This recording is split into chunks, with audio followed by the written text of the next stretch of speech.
Corey, let's talk about someone who has an agent. Okay. And two scenarios: either they've been dropped by their agent, and I don't know how you would be dropped, would it be via email, telephone call, and on the flip side, those who feel that they should drop their agent. So two scenarios. Well, the second one's hard because, of course, the question is, why do you want to drop your agent? And it's usually because they're not working for me and they're not doing what they're supposed to be doing. And I'd have a career or a better career if they were. Well, the challenge, you're in a really tough spot because if you're going to try to find another agent, they're going to know. It's sort of like trying to find a wife, but you're married, right? So they know you're married to someone. So then the question is, why are you leaving your wife? And why do you want a new wife? And then, because if the writer starts saying, well, my agent's not doing this, my agent's not paying attention to me, everyone in town is going to say, you're blaming your agent, but it's you. And your writing's not good enough. And oh yeah, I'm a super busy agent. What I want to do is take a client who's not that good, who always blames their agent. Also, as an agent, what I love is spending time and energy on someone who's not loyal to me. So yeah, let me jump business with you. When you have an agent and you want to switch agents, that's the hardest place to be. And if you really are there, first of all, just stop. And the question becomes, imagine that there is a factory that's polluting a river, and then downriver, all these kids are getting really sick. And Doctors Without Borders flies into that village, and they start working with those kids, giving them medicines and treatments to help those kids get stronger. Doctors Without Borders is doing a great thing, but they're running in a circle because they're not fixing the problem, they're fixing the consequence of the problem. The only way to fix the problem is to stop the factory from polluting or get a different water source for the village. So the question is the problem that your agent isn't working for you? Probably not. That's probably the sick kids. What's the factory? So if I'm with that writer, let's sit down and talk about why your agent's not working for you. Because at the end of the day, an agent is a salesperson, and an agent is selling writers and material, and they have only so much time and energy, so they're going to prioritize on the ones that can sell. So that means your agent's not prioritizing for you. Why not? And 9 out of 10 times, the problem isn't the agent, the problem is with you or your writing. And if you don't realize that and work on that, you can try to switch agents as long as you want. All that's going to happen, you're getting a reputation as someone who blames everyone else and isn't loyal, and you're going to be in a really bad shape. Now, is it possible that just something happened to your agent and it's nothing to do with you? It's possible, but it's very unlikely. Let's say that's the case. I don't think you as a writer should be trying to change agents. You need to find an intermediary. So that's why you have a manager or an entertainment lawyer. But that's why everyone has a manager today. So if your agent's not working for you, you talk to your manager. And your manager will tell you, it's your fault, schmuck. This is what you need to be doing. Or if it's something with the agent, then the manager can talk to another agent and sort of put the thing in that you might want to try to steal this person. But you don't want to be out there doing it. Okay, so let's suppose you get the call or the email that you've been dropped. What do you do? Well, what I believe in working with writers is when something like that happens, I believe that you should give yourself a 24-hour fixed mindset pity party. Because when you try to stay growth mindset, and it's so exhausting when you're pushing everything down. So scream, cry, drink, yell, blame your mom, blame your dad, blame your cat. 24 hours, just have your meltdown. But then the end of 24 hours, that's done. Spend those 24 hours wisely. Now it's time to go to a growth mindset. And now what you want to know is why they dropped you.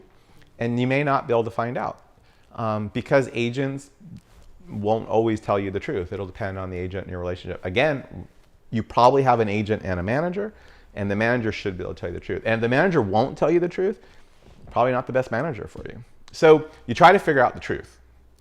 And if you can figure out the truth, then that will lead you to what you want to do about it. But if I can step back for a second, I love my agent. I think he's the best agent in the world. I'm a rep at WME. There's another agent at WME who I think is the second best agent in the world. Her name's Adriana Alberghetti. And she said something once that I think is so important for writers to hear. She said that some writers get it and some writers don't get it. And the writers who get it are all working. And the writers who don't get it, most of them aren't working. And so as an agent, she just wants to work with writers who get it. And this is what it is. A lot of writers think that, to write a script that changes your life, to write a script that gets you your first job, or to get Ridley Scott to hire you, or to get a show, whatever it is you're aspiring to. You have a career, but you're trying to take it to the next level. They think it's about having the right script at the right time at the right place. That's not it. That's a mistake.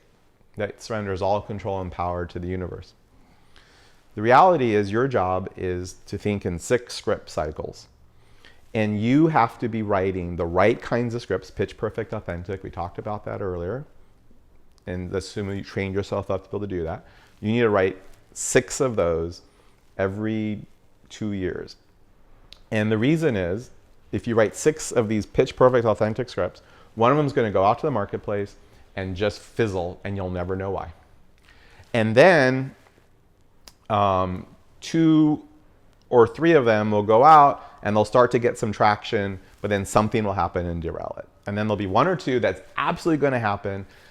You have the director attached, you have the stars, there's a bidding war, there's no way it's not going to happen, and something at the very last second is going to derail it. And one of the 6 will actually go the distance and sell, or it'll be that script that gets you the next 3 or 4 years of getting staffed on show. There'll be one of those 6 scripts that will just catch lightning in a bottle. One of those 6. You don't know which one it'll be. So if you're not working right now, you ought to be writing 3 or 4 of these scripts a year, because you're thinking in 6 script cycles. So any one script goes out and ultimately doesn't do what you need to do, you don't feel like a victim. That's 1 of 6. This is the key. If you are working, you have 2 jobs now. You have your day job and your weekend night job. So if your day job is a feature assignment for Ridley Scott, or your day job is you just got staffed on Jane the Virgin, one of my students, that's what I keep saying, just got staffed. She's very excited. You have to do everything. You have to excel at that job. But then at nights or weekends, you got to be writing pitch perfect, authentic scripts. And maybe you're not writing 3 or 4 a year. Maybe you're writing 2 a year but you don't stop writing these scripts and creating these scripts, because one of these scripts is going to be the thing that takes your career to the next level. And so the writers that don't get it is, I'm working, I'm making money, I've made it. Plus I'm busy. It's like, I have a family, I'm writing, there's no other time. And I get that. But the reality is, the writers that get it, even though they're working, they're still always creating these new material, and they think about it in 6 script cycles. And so a lot of times agents drop the writers who aren't doing that. And I get it, because like when I was a working studio writer, I wasn't continuing to write these scripts. I was just doing my studio assignment work, and I was making good money, and I was just too busy. I didn't want to do that. My agent kept telling me to do this. I didn't. And he said, at some point, your writing career is going to end badly.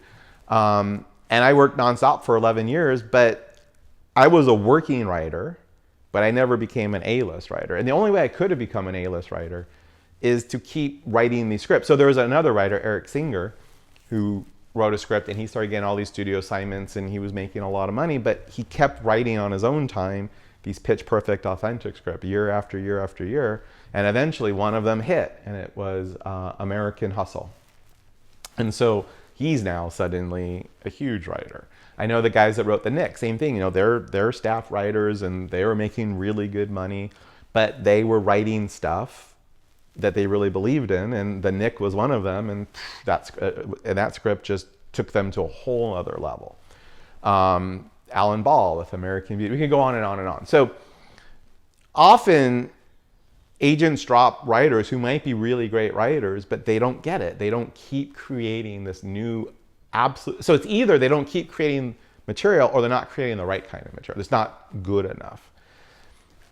I have a lot of friends who are agents, and if you keep creating the right kind of content, even when you're working and the content's amazing, and you play well with others, it's very unlikely they're going to drop you, because that's exactly the kind of person they want to represent. And in that case, if they drop you, it could be a conflict with their client. It could be a lot of things that have nothing to do with you. But if you're not doing all of those things and an agent drops you, then you have to look in the mirror.